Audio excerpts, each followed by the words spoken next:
essa questão do Covid, nós hoje temos já uma clareza que é uma doença sistêmica, ou seja, que pega o corpo todo. Não é uma Exato. doença do pulmão, não é só uma virose, ela é um conjunto de sinais e sintomas, né? Na questão do coração, o que preocupa mais? O que o Covid está causando na pessoa, pelo fato de ser uma virose, um Covid, ou aquela pessoa que já tem uma doença prévia cardíaca ou pulmonar? Então, fica à vontade aí. É interessante a gente explicar para o público alguns conceitos básicos, né? Então, primeiro, é conceitar o que é endotélio. Endotélio é o tapete do vaso. É aquele conjunto de células, é o maior órgão que nós temos, pesa em torno de 6 quilos. Os vasos somados têm mais ou menos 6.000 metros ou 6 quilômetros. E o papel do endotélio é manter o vaso aberto e o sangue circulando. Então, ele produz substâncias vasodilatadoras e produz substâncias que impedem a coagulação do sangue. Por exemplo, se nós furarmos o dedo e deixar uma gota de sangue, você vai ver que vai coagular. Isso não pode acontecer no organismo. Então, isso é um conceito, endotélio. Ponto. Segundo, a doença do endotélio. É aquela paredinha interna dentro do vaso tapete. que corre por todo o corpo. Tem, é o tapete do vaso, que é isolante. Isso. É isolante. Entendi. A aterosclerose é uma doença de pequenas, médias e grandes artérias. Até mais frequente em médias e grandes. A aterosclerose é o acúmulo progressivo de colesterol embaixo do endotélio, embaixo do tapete do vaso. Então o tapete vai subindo, até que chega uma hora que ele obstrui o vaso. Então isso chama-se aterosclerose. Não é só colesterol, tem célula inflamatória também. Tem leucócito, tem macrófago, enfim, células de defesa. E nós começamos a desenvolver a aterosclerose ainda na primeira infância. E essa doença ela é progressiva ao longo dos anos. Então nós temos um conceito que chama fator de risco. O que é um fator de risco? Fator de risco são variáveis ou condições que aceleram a evolução da aterosclerose. Ou seja, acelera a colocação do colesterol debaixo do tapete, vai inflamando aquela artéria, vai subindo o colesterol e diminuindo o vazio, o lúmen, né, por onde passa o sangue. Aí nós conhecemos tabagismo, infecções virais, estresse, diabetes, sedentarismo, obesidade, colesterol, que é extremamente importante. Então, sob esse ponto de vista, o que a Covid representa para nós? É uma doença viral que penetra pelas vias aéreas, nariz, garganta, e ela começa, ou um dos começos é no nervo olfatório. Por isso que se perde o olfato. E por isso dá muita dor de cabeça, porque o nervo olfatório ele entra dentro do cérebro. Aí decorre dor de cabeça, esquecimento depois, etc. Depois que ele cai e se multiplica na via aérea superior, amígdala, etc., ele cai na corrente sanguínea e vai para o corpo todo. E o órgão preferencial do vírus é o endotélio. Então, o que o endotélio sofre? Ele sofre uma inflamação. Aquela doença que era crônica, que é a aterosclerose, ela fica aguda. Uma placa daquela rompe e forma um trombo, porque o endotélio agora infectado perdeu a capacidade de deixar o sangue líquido.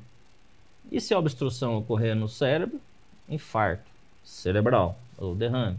Se acontecer no abdômen, vai ser trombose mesentérica. Se acontecer no coração, a gente vai chamar de infarto agudo do miocárdio. Então a doença ela é sistêmica. E no pulmão é o quadro mais clássico, né? Onde a gente vai encontrar água saindo de dentro do sangue, indo para o alvéolo e daquela falta de ar, etc. Esse é um aspecto talvez o mais importante da doença e que explique por que tantos sintomas em tantos órgãos diferentes. O rim, que é um órgão que recebe 25% do sangue que o coração bombeia, é um órgão extremamente afetado, um paciente precisando de hemodiálise, etc. A outra vertente de acometimento cardíaco é o vírus entrar dentro da célula do coração, se multiplicar e provocar a morte dessa célula. A isso nós damos o nome de miocardite. Você diz a célula muscular. Muscular do coração. Tá. Então são duas vertentes. O infarto agudo do miocárdio, pela trombose, se assemelha a outras condições sistêmicas, e uma condição particular, que é igual a amidalite, só que a gente chama de miocardite, que acontece no coração. E do ponto de vista clínico, muitas vezes você não diferencia uma coisa da outra, porque a infecção com morte celular, que é a miocardite, também dói, tal qual um infarto. E 33% dos pacientes, você confunde se tem miocardite ou se tem infarto, porque o eletro, inclusive, muda e fica semelhante nas duas condições. Então, são exatamente nessa situação, pacientes mais graves, que eles acabam tendo que fazer um cateterismo cardíaco para diferenciar entre uma condição e outra. Eventualmente é um infarto mesmo, aí aspira, e eventualmente o exame é normal porque a infecção foi na célula. Então, do ponto de vista assim, geral, é isso que acontece. Agora, a doença ela não é autolimitada. O sintoma e a transmissibilidade, sim, em torno de 24 dias, 26 dias. No geral, eles recomendam 14, tá? Mas a gente já viu casos que estende um pouquinho estende mais, né? E aí você fica com a sequela, né?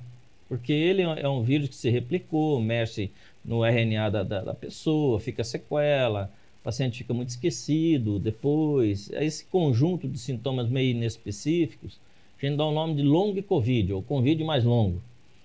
Primeiro, assim, o que eu vejo mais, 95% dos pacientes é falta de sono ou dormir muito. Né? Sono. Depressão é expressiva. Falar de depressão também. Total. O sujeito faz um quadro depressivo, fraqueza muscular, perde muita massa magra, perde massa gordurosa também, mas perde muita massa magra. Dor abdominal, de etiologia que você não entende.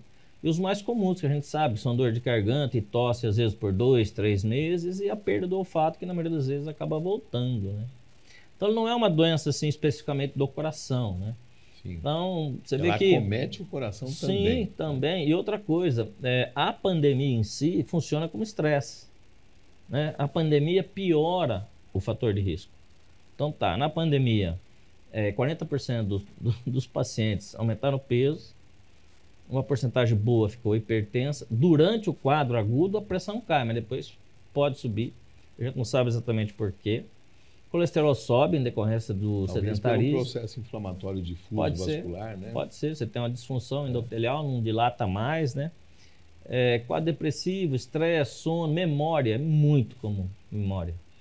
Ainda bem que vai melhorando com o tempo, né?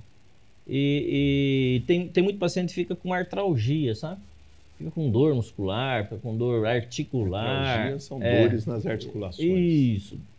O joelho. Isso, exatamente. A gente vê isso em outras viroses também, mas nessa particularmente, né? Então, tem um fator reumatoide também. Sim, né? Mas aí a gente acredita, hein, por favor, que seja os anticorpos atacando a circulação, fazendo a articulação, né?